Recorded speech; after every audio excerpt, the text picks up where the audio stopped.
Picture this: August 12, 1961. Madison Square Garden, 20,000 screaming fans, spotlights blazing, and Marilyn Monroe right in the middle of I Wanna Be Loved by You. Then suddenly, dead silence. Marilyn stops singing, points to the crowd, and shouts, "Stop the music." In the front row, 14-year-old Jennifer Walsh had just collapsed. What Marilyn did next, it's going to blow your mind. If stories like this give you chills, hit that subscribe button and thumbs up. We're sharing the most incredible true stories that'll restore your faith in humanity. So here's the thing about that night. Everything was perfect. Marilyn was back in New York, looking stunning in her sequined gown, and the crowd was electric. This wasn't just any show. Marilyn had been going through some rough times with the studios, and this was her special charity performance for children's hospitals. But in the front row sat the Walsh family, and they had no idea they were about to become part of entertainment history. Jennifer Walsh was 14 and fighting for her life. 6 months of a rare kidney condition, endless dialysis sessions, and more doctor visits than any kid should ever have. But you know what kept her going? Marilyn's movies, especially Some Like It Hot. She'd watch it during her treatments. Her dad, Robert, was a subway conductor, barely making ends meet. Between the medical bills and everything else, the family was broke. But when this charity show was announced, Jennifer had one wish: see Marilyn live. So Robert and his wife Helen scraped together their last savings. They were going to make this happen. When Marilyn hit the stage, Jennifer lit up like Christmas morning. She was singing along to every word, her parents watching her smile for the first time in months.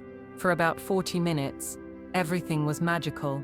Then came I Wanna Be Loved by You. Here's where it gets crazy. Halfway through the song, Jennifer starts feeling dizzy. The excitement, the medication, everything just hit her at once.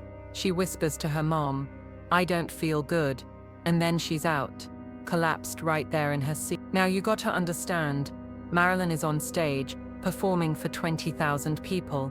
Concert venues are loud, chaotic. Most performers wouldn't even notice something like this. But Marilyn, she's got this sixth sense, you know? She hears the commotion over the music, over the crowd, over everything. And what does she do? She stops, mid-song, dead silence. "Stop the music," she commands her orchestra. 20,000 people are looking around like, what just happened? But Marilyn is already moving.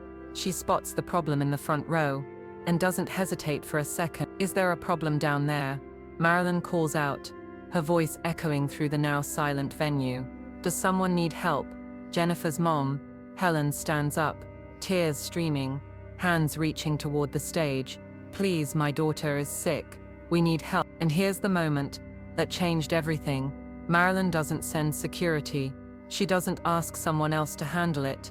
The most famous woman in the world walks down those stage steps herself. Picture this scene: Marilyn Monroe, in her glittering gown, pushing through a crowd of 20,000 people, focused on one thing: getting to a sick kid she's never met. When she reaches Jennifer, who's conscious again but super weak, the first thing she does is touch her forehead, gentle as can be. "Hey there, sweetheart. How you feeling?" Jennifer can barely speak. I mean, she's looking at her idol, the person whose movies kept her spirits up during treatments. But when she manages to whisper that she has kidney disease, Marilyn's whole expression changes. This isn't just some fan emergency anymore. This is serious. "We're going to take care of you," Marilyn tells Jennifer. Then she turns to her manager. "Get a doctor now and clear a space backstage." But here's the kicker. Marilyn insists on carrying Jennifer herself. This girl she just met. She scoops her up in her arms and starts walking toward backstage. The entire venue watches in complete silence as the screen goddess becomes a real-life angel. Backstage, Marilyn doesn't just drop her off and leave.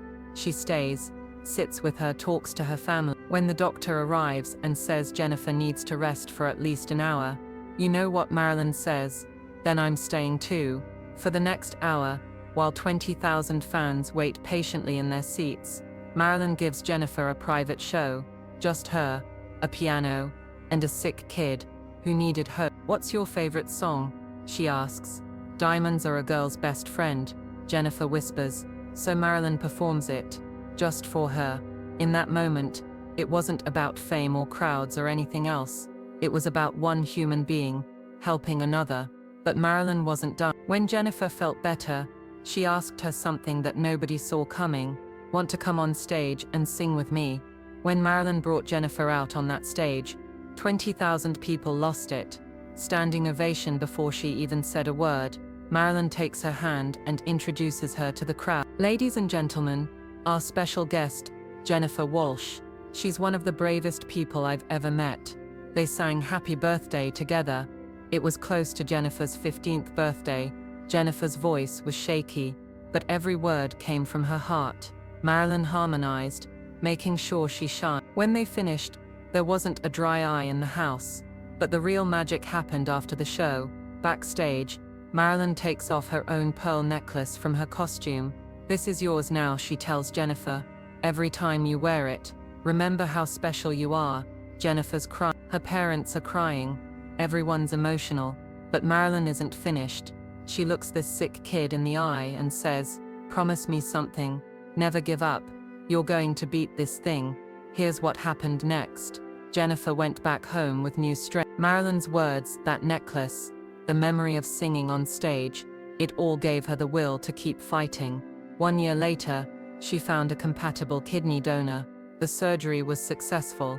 She became a pediatric nurse, worked with sick kids her whole career. In 1995, she started the Marilyn's Angels Fund to help other children with serious illnesses attend special events and performances.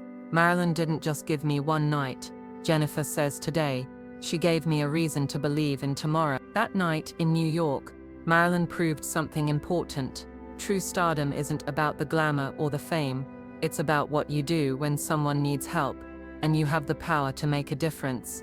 Jennifer kept that pearl necklace her whole life, and every time someone asks her about it, she tells them about the night the screen goddess stopped being a performer and became a guardian angel. The best part, Marilyn never talked about it publicly. No interviews, no PR. She just did what felt right and moved on.